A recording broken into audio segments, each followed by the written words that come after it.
the WNBA continues to get the kind of attention they shouldn't want. All right. Again, Colin Cowherd is making a point to talk about the WNBA again.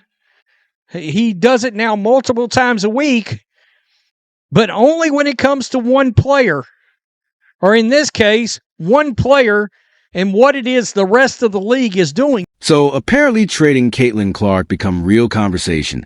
And just when Indiana stopped panic calling, Cowherd throw fire on rumor, like it become his full-time job to man have opinion. And this one maybe start basketball civil war. Is he dramatic? Yes. Is he wrong? That become the spicy question.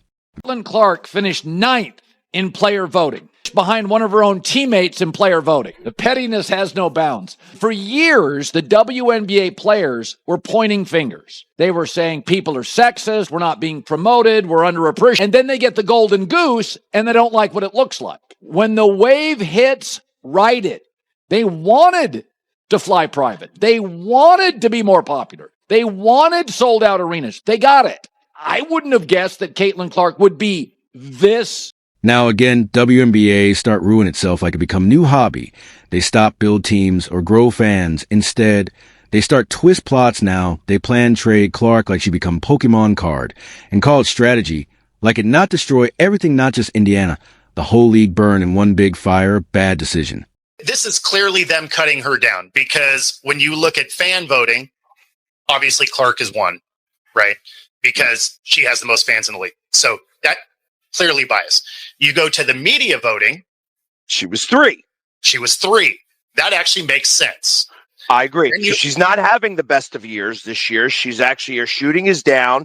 Exactly. There's been a number of situations that she's just not played her best ball, but she is still much, eons better than a lot of the other players that they voted in front of. Look at the truth. If they trade Clark, they not only destroy Indiana, they also kill the only star that print money. This not just about player, this about the story. Clark not only played basketball, she carried the league with her hands. Every ticket, every jersey, every headline have her name written all over.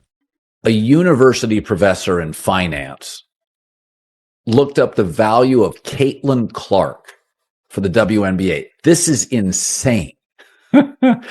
So this year, last season in the WNBA, Caitlin Clark was 26.5% of all economic activity as a rookie on the worst team in the league when she entered it. So now she has an 8-year, $128 million deal with Nike. So, she's going to eat. Merchandise in the league went up off a rookie from a Midwest-based school on the worst team in the league, 200. Now imagine throw that magic into FedEx box and send it away. That's the kind of move that make people break their TV, stop by tickets, and go watch pickleball. Because dumb exists, and then very dumb exists. And this become that second kind with extra decoration. I'm not going to ignore, nor am I going to take my eyes off of what transpires with the WNBA over the next 2 weeks while Caitlin Clark is out with the quad strain. And the reason why is because, let me tell you something right now. I'm not going to go to word hate. I'm not going to be out there like RG3 was saying that Angel Reese hates Caitlin Clark or other players hate Caitlin Clark. But I will say this. I don't think it's specific about Caitlin Clark. I think it's what Caitlin Clark represents. See, it's no fault of Caitlin Clark. Caitlin Clark balls. She balled at Iowa in college. She's balled since she's been in the NBA. She came into the league last year with no break whatsoever between the college game and the pro game and did it. It become worse now. The league act like they have extra stars to trade. And then they hire the same coach who once let Clark get poked and I like it become halftime show. And now this coach become her boss next.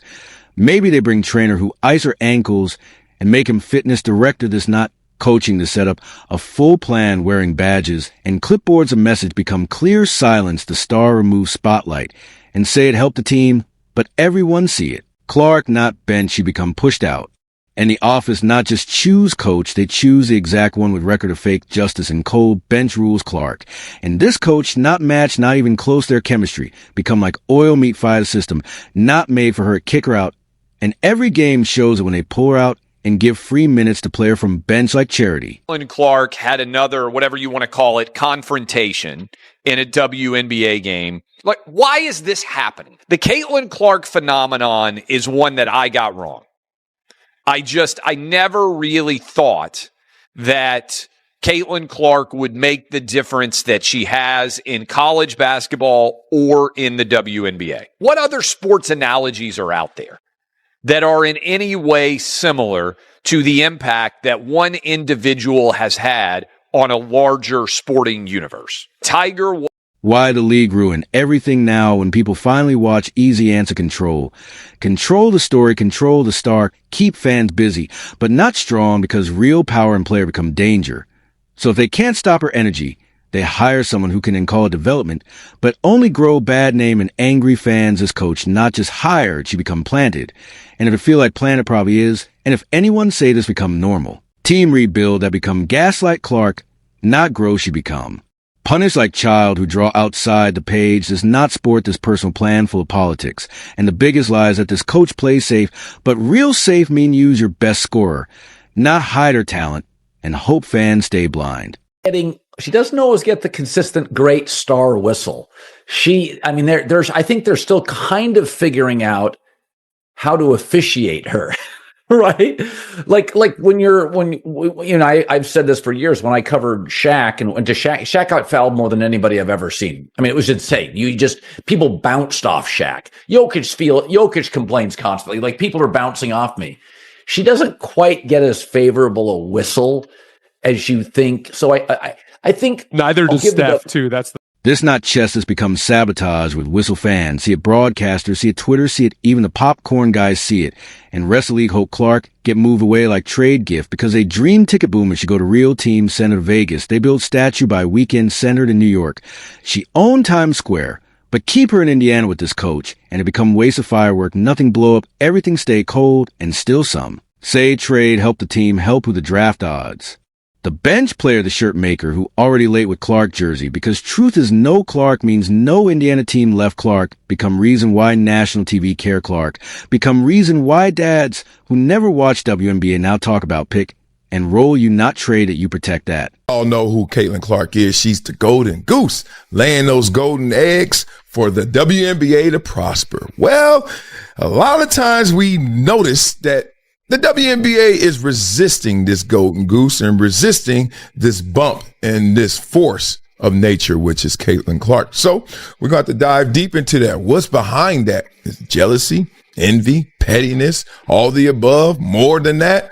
We're going to have to. But if someone want kill her energy, bench her first, and then hire her worst coaching match, then add big words and press talk like system and vision. While behind scenes, they break everything. And they do it smart like someone with suit and say, let's pick only coach who can make Clark look average because that become goal, destroy hype, remove rise, restore old order. And if few losses happen, call it normal. This not about grow or mistake. This about power. They don't want stay in one player power. The office fear when Clark speak or take spotlight power that break old rule with every fast pass and long three. They could ride the wave, but they build wall and hire guard who stand with fake clipboard and say everything fine. And if they trade her, not just mistake it become war flag, a big bright note of progressing fans. And the future of the game, and if they do it, people not just stopwatch, they leave for good because no one likes to see greatness treated like. Clearance item on bad shelf. It's the last part of it, the players vote, that I take some exception to. And I'm not a big Caitlin Clark fan. Like, I don't care either way, but they vote her 9. And why I find that absolutely hilarious is you can say she's 9 if you want, but you don't treat her like she's 9. Because when she was here in town, they were picking her up 3/4 court the entire game. And they had her double teamed the entire game. Now, is your shooting efficiency? So yes, keep benching her, keep say coach words that mean nothing and talk about development. But don't feel shocked when seats stay empty, when views drop, when Clark walk out with all her fans behind her. And when that day come, don't say it her fault or media fault. Just look at office and coach and say, well done, you did it to yourself. And just when people think league can't go worse, they shine all the light on Clark with a soft hand, a bulldozer in glass room this. Not secret plan, this full dance. The coach, the office, and maybe the commissioner all joined the same act called How to Crush a Star in 10 Games. Clark only want to play signed shirt and help Indiana. But now she become hero in big silent attack dressed like team culture. And every time they take her out for someone who scored 2 and get nosebleed, you hear music playing to back her only mistake become being good fast. And love that become her crime, she walking with jump shot, but treated like she carried danger stick. Clark was number 1 among fans. Number 3 among media. What do you think she was among players? Dead last. It's not last. No, not last, no. But Barely made it to the top 10. So she was 1, 3, and 9. Well, Dick Vitale went off on a whole rant. It is pure jealousy. Someday these players will realize what she has done for them. They now have chartered planes, increase in salaries, sold out crowds, improved TV ratings. Stop being jealous haters. This stop being sport now become punishment on scoreboard, and look, Clark, not cry, not post drama, not skip practice. She only play with peace and smile. She just become tall, sweet shooter from Midwest who now fight inside league that treat fame like disease, and WNBA now feel like secret battle show where smile in front and attack in back. And let's stop joke this coach, not get lucky job as the same coach who showed no care for Clark before and now become her guide really. And they say words like, team first, but truth is they build identity of slow attack on Clark's power. They not want her lead. They want her hide, sit in back, hold water bottle, while someone else pretend to shine. This new rule, not about group, about control. And their goal, not balance team, becomes shrink Clark down so much that no one remembers she already carried whole league on her shoulders. Let's look at the viewership, right? So I'm looking at here. So before the WNBA, before Caitlin arrived, the WNBA averaged around 300,000 to 400,000 viewers per game on national television, right? 300,000 to 400,000 viewership, right? The 2023 season, they said they saw an average of 367,000 viewers, right? When Caitlin Clark came, with her presence, viewership has increased with some games drawing over 1 million viewers, right? Caitlin Clark's WNBA draft for her drew 2.45 million viewers. That's crazy. So that means these people and what she did in college and bringing them all to the WNBA scale, people are watching the WNBA because of